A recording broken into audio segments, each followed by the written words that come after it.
Good morning, my dear students of class 8. I welcome you all to this new class of social science where we will continue with the chapter India after independence. Children, in this chapter, in the introduction class, we saw that since India gained independence, India gained freedom. This freedom costed our country two major challenges.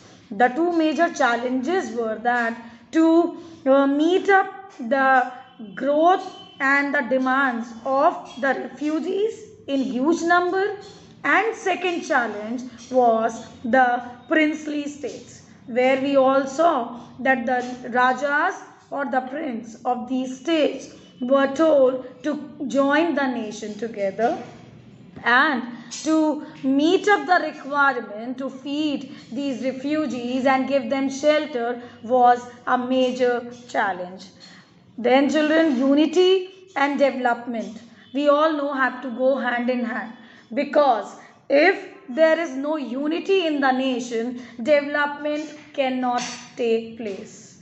All right, so on one hand, if development cannot reach anyone, it will create a division. Children, this nation after 1947, India was a new nation. India had to have unity in the citizens of its country.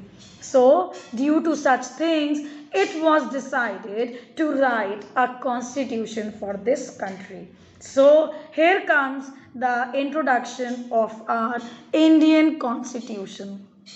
The heading is A Constitution is Written. Children, almost 300 meetings of the Constituent Assembly took place at New Delhi between December 1946 and November 1949. Can you imagine? This one book of Indian Constitution is not a result of one day's work. 3 hard years have been invested, where people had to think over all the pros and cons of this new independence.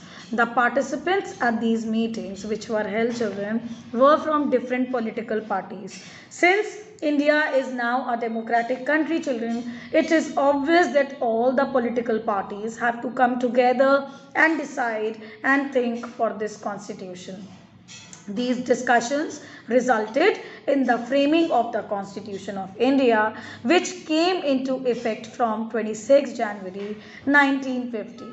Now this thing you should understand, children, and you should know on your fingertips. India got independence on 15th August 1947, but this constitution came into action on 26 January 1950. Therefore, we call this day as Republic Day. Now, one feature of the constitution was universal and adult franchise. That is, the right to vote was given to all the Indians. Children, while writing the constitution writers have thought of the unjust which was done to them. These constitution writers knew that before independence what injustice was done. Only the richer section of the country used to vote, and women were deprived of all these rights. Women even of the higher caste, women even of the rich families, were not allowed to go and cast their vote. So all these things were kept in mind to come up with this new nation and this new independence, children. So the first feature was universal adult franchise, which gave right to vote to all the Indians, whether this is rich, poor, poorest or richest. All right, children. Now, this was a revolutionary step. It allowed Indians to choose their leaders. This was a revolutionary step. Revolutionary step here means that this brought in that new feeling, new excitement, new beginning, that now we Indians are free to choose our leaders. In other countries such as United States or United Kingdom, the right to vote was first granted only to men. So we Indians were privileged at that time that after independence, equal right of vote was given to everyone. In UK and US, working class men got the right to vote after a long struggle. American and British women were granted the right to vote after a lot of struggle. But we Indians were fortunate to have this Indian constitution which gave us this right to vote. Now, second feature was that each and every citizen of India was equal before the eyes of law. No matter you belong to any caste, any religion, each and every citizen of our country is equal before the eyes of the law. Though many people wanted to run India as a Hindu state by pointing out that Pakistan was formed in order to protect the Muslim rights. But then Prime Minister Jawaharlal Nehru opinion that it could not and must not become a Hindu Pakistan.